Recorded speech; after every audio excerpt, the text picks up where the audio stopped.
Alors donc page 3 du cours, donc ce sont maintenant les exercices à connaître. Alors l'exercice numéro 1, c'est dans un collège de 200 élèves, 80 élèves sont demi-pensionnaires. Quel est le pourcentage d'élèves demi-pensionnaires de ce collège?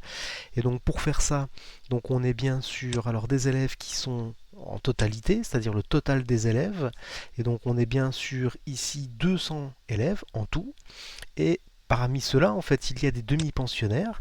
Donc les demi-pensionnaires ici, ils sont 80. Donc ça veut dire que ce qui m'intéresse pour avoir un pourcentage, quel est le pourcentage des demi-pensionnaires avec un tableau de proportionnalité, c'est de savoir quel est en fait le nombre d'élèves qui seraient en fait demi-pensionnaires si jamais en fait j'avais 100 élèves dans ce collège. Maintenant que j'ai mon tableau de proportionnalité avec les trois valeurs qui sont placées, je cherche la quatrième. Donc là j'utilise un coefficient de linéarité pour passer de 200 à 100, je divise ici en fait par 2. Donc le calcul qu'il y a à faire, c'est uniquement 80 divisé par 2 pour obtenir en fait la valeur qui manque. Si je divise par 2 pour passer de cette colonne qui contient 80 et 200 à cette colonne qui contient le 100, et bien du coup je divise par 2 aussi la première ligne. Donc du coup j'obtiens 40, ce qui fait que si jamais en fait le total des élèves était de 100, les demi-pensionnaires correspondraient à 40 élèves. Donc c'est bien le pourcentage, c'est 40% donc des élèves de ce collège sont demi-pensionnaires. Maintenant, on passe à l'exercice suivant, l'exercice numéro 2. Donc cette année, le nombre de sodas vendus à la brocante était de 200. Donc on a vendu 200 sodas. Cette année, nous avons vendu 250 sodas. Quel est le pourcentage d'augmentation? Et là, il faut être vigilant parce qu'on parle d'augmentation. Il y a bien les trois éléments qui sont présents. Il y a bien à la fois ce qui a été vendu l'année dernière, ce qui a été vendu cette année et l'augmentation.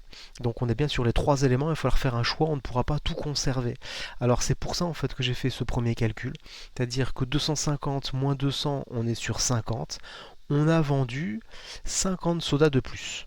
Bon, jusque-là, en fait, c'est facile de faire la différence entre ce qui s'est vendu l'année dernière et cette année.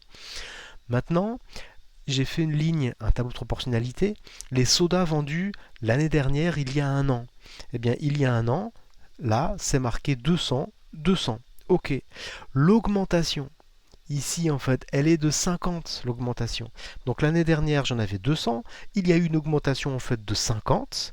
Pour connaître le pourcentage d'augmentation, je vais imaginer que l'année dernière, j'avais vendu 100 sodas. Et j'aimerais bien, ici, déterminer cette quatrième proportionnelle. Quelle est l'augmentation? Et donc, pour trouver cette quatrième proportionnelle, je vais utiliser en fait le coefficient de linéarité. Encore une fois, pour passer de la colonne où il y a 200 et 50 à la colonne où il y a le 100, je divise par 2. Donc du coup, je fais pareil pour la ligne du bas. Donc je vais faire 50 divisé par 2, ça fait 25. Et donc du coup, l'augmentation est de 25%. Alors, juste une remarque, c'est valable aussi pour l'exercice numéro 2. Donc, on aurait très bien pu fonctionner avec des fractions, hein. Donc, comme ça a été fait l'année dernière, c'est simplement en fait pour voir ce calcul des pourcentages, donc avec le regard des tableaux de proportionnalité. Ensuite, on passe maintenant à l'exercice numéro 3.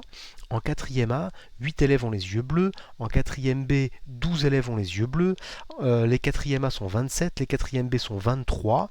Et les deux classes sont dans la cour. Et quel est le pourcentage des élèves qui ont les yeux bleus en fait, dans ce groupe d'élèves? Alors là, c'est quelque chose d'assez important. Donc c'est une proportion dans un groupe, une proportion dans un autre groupe, et on fusionne ces deux groupes-là qui n'ont pas les mêmes effectifs. On n'est pas sur les mêmes classes.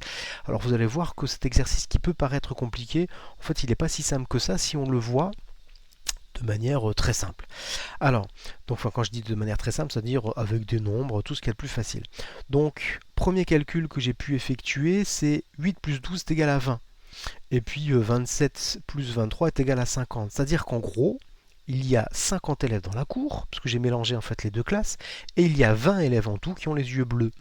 Donc j'ai fait des calculs, je parlais de simplicité tout à l'heure. Donc voilà, on les met dans la cour. Il y a en fait en tout 20 élèves qui ont les yeux bleus. Il y a en tout en fait 50 élèves dans la cour. Et moi ce qui m'intéresse c'est de savoir quel est le pourcentage d'élèves donc, qui ont les yeux bleus dans la cour. Alors le nombre total d'élèves dans la cour, et bien du coup en fait on est bien sur 50.